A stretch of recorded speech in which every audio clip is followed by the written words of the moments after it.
Hello everyone, my name is Kamesh Bansoria and I welcome you again in the journey of UPSC Civil Service Examination with IAS Nama.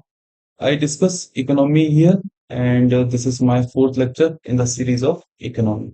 So let's start economy then. Before moving ahead, in the previous lectures, we discussed about GDP, we discussed about national national income calculation. We also discussed about slowdown and recession. So, moving ahead in this lecture, we will see what is GNP, NNP, national income per capita income, deflator, and we will also go through some PYQs. Moving ahead, this is a question for you guys, which is why we do not use NDP, NNP for global comparison. What do I mean? What do I mean? I mean why I am not using NDP and NNP. Here N means net. N means net. तो अब आप लोग मुझे बताएंगे lecture के and में कि हम लोग एनडीपी और एनएनपी का यूज ग्लोबल कंपैरिजन के लिए क्यों नहीं करते। आगे हम देखते हैं GNP. So GNP stands for gross national product. Okay, and it is the value of final goods and services produced in the domestic territory, including net factor income from abroad. मतलब इसका मतलब क्या है सर? इसका simple मतलब है, अगर मैं ध्यान से देखूं, value of final goods and services produced in the domestic economy, तो this is nothing but GDP. ये क्या है? ये जो टर्म है वो क्या है? खुद में एक जीडीपी है plus net factor income from abroad. So GNP is GDP plus net factor income from abroad. अब बात आती है net factor income from abroad क्या है सर? सो लिसन, हमने कहा था कि जो जीडीपी है वो बेसिकली कैलकुलेट करती है डोमेस्टिक प्रोडक्ट्स को, डोमेस्टिक प्रोडक्ट्स को, या वो प्रोडक्ट्स जो डोमेस्टिकली प्रोड्यूस किए गए हैं. But in the era of globalisation but in the era of globalisation अभी हो क्या रहा है कि some of our nationals are also working in the foreign countries. मेरे देश के कुछ सिटीजन्स बाहर भी काम करते हैं and they also earn. So this income was not included in the GDP and that's why GNP comes where it includes the income from the citizens or the firms which are owned by the citizen and are located in the foreign countries. यहाँ पर जब बात हम करते हैं factor की, तो हमने देखा हमारे कितने फैक्टर्स थे? 4 फैक्टर्स थे, right? In the previous lecture we discussed about all this. और वो कौन कौन से फैक्टर थे? लैंड, लेबर, कैपिटल और एंटरप्रेन्योरशिप.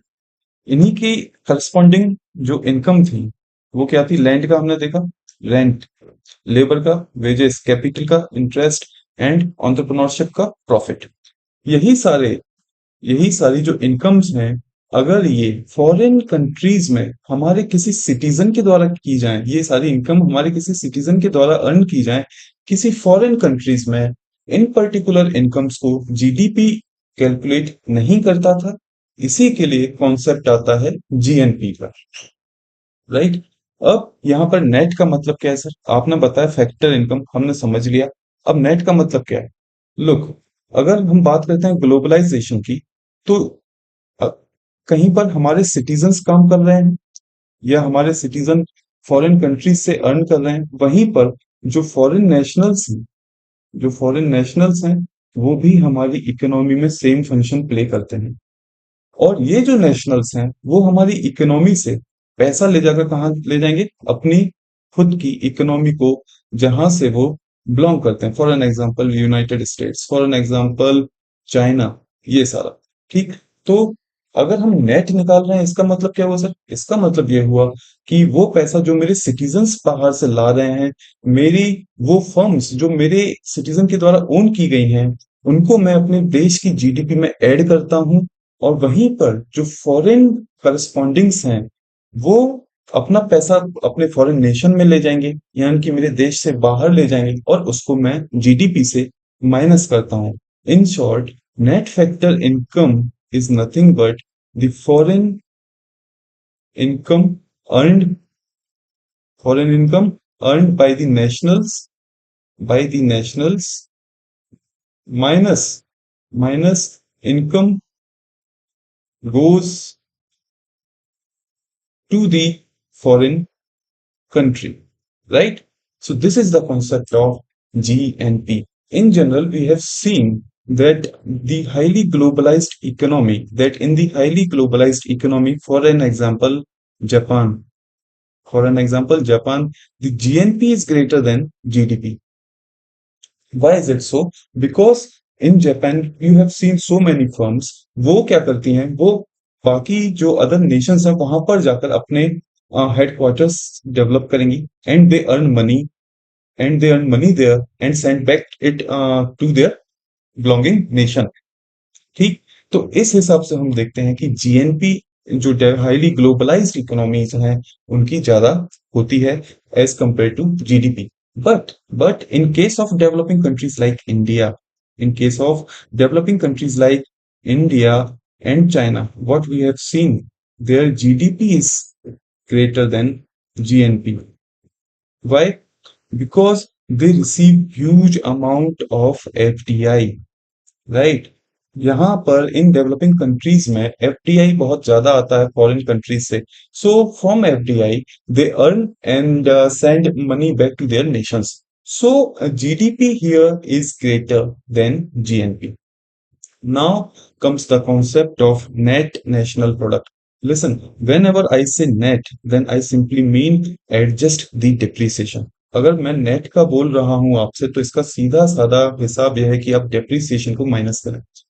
डेप्रिसिएशन को माइनस करें कहां से? अगर हम एनएनपी की बात कर रहे हैं, अगर हम नेशनल प्रोडक्ट की बात कर रहे हैं तो depreciation should be subtracted from globe GN, right, gross national product. अब डेप्रिसिएशन क्या है सर? तो इसको हम लोग अपने प्रीवियस लेक्चर्स में अच्छे से देख चुके हैं। आप वहां जाएं, वहां पर इसको दोबारा से देखें। फिर बात आती है नेशनल इनकम की। जब मैं बात करता हूं नेशनल इनकम की तो आप देखिए, national income is nothing but it is the net national product calculated at factor cost. जैसे मेरी टोटल इकोनॉमी में जो टोटल प्रोडक्शन है फैक्टर कॉस्ट का, वही मेरी नेशनल इनकम है, राइट। अभी हम बात करें कि अगर एनएनपी हमारी मार्केट प्राइस पर कैलकुलेट की जाती है, मार्केट प्राइस पर अगर मैं अपनी एनएनपी को कैलकुलेट करूं, then it means it also includes taxes. It also includes taxes, या कुछ टैक्सेस को इंक्लूड करेगी और सब्सिडी भी इसमें से क्या की जाएगी, माइनस की जाएगी, जो कि मेरे गुड्स पर गवर्नमेंट के द्वारा दी गई है। What does it mean? It means market price do not actually reflect the correct value produced by the firm because it includes subsidies and it includes taxes. Sorry, it is exclusive of subsidies. अब हम बात करें कि factor cost, actual production मेरी firm से कितना हुआ है, ये मुझे कहां से पता चलेगा? फैक्टर कॉस्ट से। तो जब मैं बात करता हूं NNP at factor cost, it means I am subtracting taxes and including subsidies because subsidy why? Because अगर मेरा प्रोडक्ट की जो वैल्यू है, जो फैक्टर कॉस्ट है, वो 100 रुपीज है और गवर्नमेंट इसकी कॉस्ट को लो करने के लिए 20 रुपीज की सब्सिडी देती है जनता को, तो इसका प्राइस कितना हो जाएगा? Market price 80 rupees. 80 rupees. But क्या ये मेरा एक्चुअल वैल्यू है जो गुड मेरी फर्म से निकला? नहीं, ये गवर्नमेंट ने अपनी तरफ से पैसा कम कर दिया लोगों के लिए। तो जब हम फैक्टर कॉस्ट पे आते हैं, इसीलिए हम सब्सिडीज को क्या करते हैं? इंक्लूड करते हैं। तो अभी हमने देखा कि नेशनल प्रोडक्ट जो है हमारा, वो किसके बराबर हुआ? When calculated at factor cost, national income के बराबर। And when I divide this national income, also this is the income which is earned by all the factors, right? This is the income which is earned by all the factors। ठीक। तो जब मैं अपनी national income को total population से divide करूंगा तो मुझे यहां से क्या मिलेगा? मुझे मिलेगा per capita income. Okay.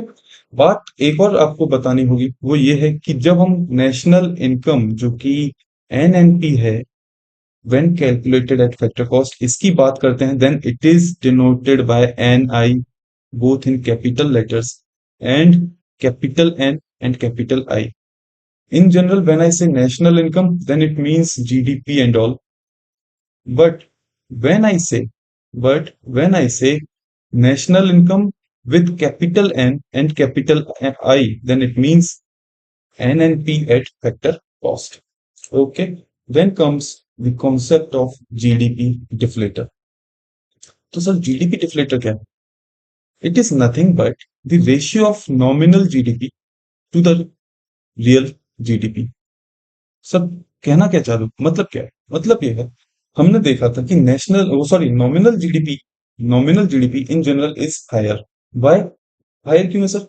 Because it includes inflation, because it includes the rise in price. Okay. तो जब हम बात करते हैं नॉमिनल जीडीपी की, then its value in general is higher. और जब हम बात करते हैं रियल जीडीपी की, then in its value in general is lower than nominal GDP. तो इन दोनों का जो रेशियो है, उससे हमें ये पता चलता है कि to what extent nominal GDP is greater than real GDP. अगर मैं बात करूं मेरी रियल जीडीपी 100 रुपीज की, फॉर एन एग्जाम्पल, अगर मैं बात करूं मेरी रियल जीडीपी 100 रुपीज की है और मेरी नॉमिनल जीडीपी 110 रुपीज की, then nominal GDP it means nominal GDP is 1.1 times the real GDP. तो ये जो पर्टिकुलर कंपैरिजन है, ये हमको कहां से देखने को मिलता है? From GDP deflator.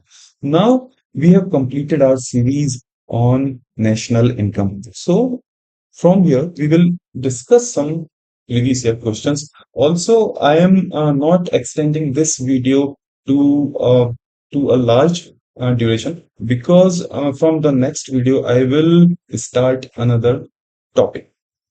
So this question was asked in UPSC 2015. It is, real GDP has steadily increased in the last decade. अब दो चीजें आपको यहां समझनी. पहली, लास्ट डिकेड कब? जब ये क्वेश्चन 2015 में पूछा गया था, यानी कि 2005 से 2015 की बात हो रही है. तो ये बोल रहा है कि रियल जीडीपी उस दौरान लगातार देखने को मिली. दूसरा कीवर्ड यहां पर क्या है? दूसरा कीवर्ड है स्टेडिली, मतलब it was rising continuously. But this is not true, right? Because during 2018 क्या देखने को मिला था? Economic crisis. Economic crisis. So during that time our GDP was not rising. पहली बात, उस वक्त हमारी जीडीपी कम थी. और दूसरी बात, इन जनरल ये देखा भी नहीं गया है कि रियल जीडीपी लगातार बढ़ती जाए. और यहाँ पर बात किसकी हुई है? रियल जीडीपी की. तो इन जनरल ये नहीं देखा गया है कि रियल जीडीपी लगातार बढ़ती जाए, क्योंकि यहाँ पर जो प्राइस है वो कौन सा लिया जाता है? Based on base year. Price based on base year. Real GDP here means production. Real GDP here means production. Okay. Then GDP at market price has steadily increased in the last decade. So yes, because again हमने कहा कि जब हम market price की बात करते हैं तो ये सिंपल बात किसकी की जा रही है? करंट करंट प्राइस की. सिंपल बात की जा रही है इंक्लूजन ऑफ टैक्सेस. इसमें क्या है? टैक्सेस को भी इंक्लूड किया गया है. तो हाँ, जीडीपी उस दौरान लगातार जो मार्केट प्राइस है उस पर इंक्रीज हुई है. ठीक है. तो ये क्वेश्चन था हमारा यूपीएससी 2015 का. Next is, this question was asked in UPSC 2001. ये क्वेश्चन ठीक है, आपको यहां से काफी कुछ समझने को मिल जाएगा. द टर्म नेशनल इनकम, याद रखिए, this is NI. NI means NNP at factor cost. अब इसमें पूछा है नेशनल इनकम क्या है, तो बात है GNP at market price minus depreciation. मैंने आपको कहा कि जब भी हम डेप्रिसिएशन को डिडक्ट करेंगे, इट मींस क्या आ जाएगा? यहाँ क्या आ जाएगा? एन. और ये क्या बन जाएगा? एनएनपी.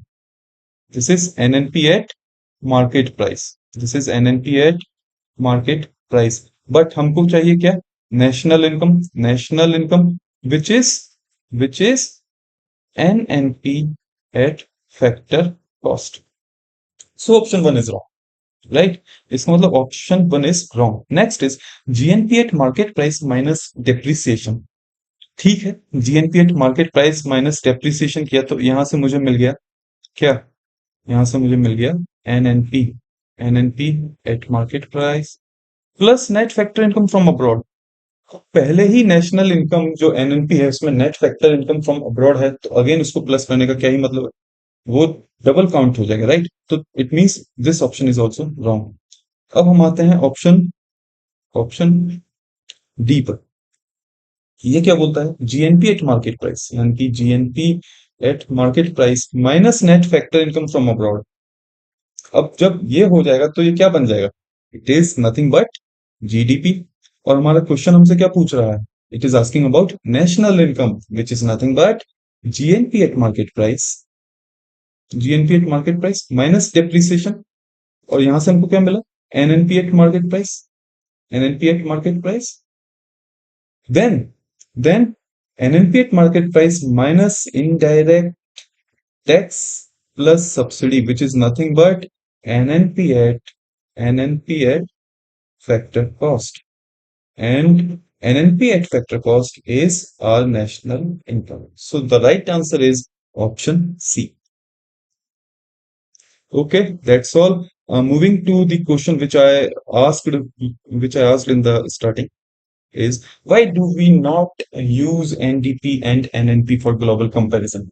Look, जब मैंने बात आपको की थी NDP और NNP की, it means I am considering depreciation. मैं यहां से क्या कर रहा हूं? डिप्रिसिएशन को माइनस कर रहा हूं, ठीक है? चाहे वो जीडीपी हो या चाहे वो एनडीपी हो, इन दोनों में से ही मैं अपने डिप्रिसिएशन को माइनस कर रहा हूं.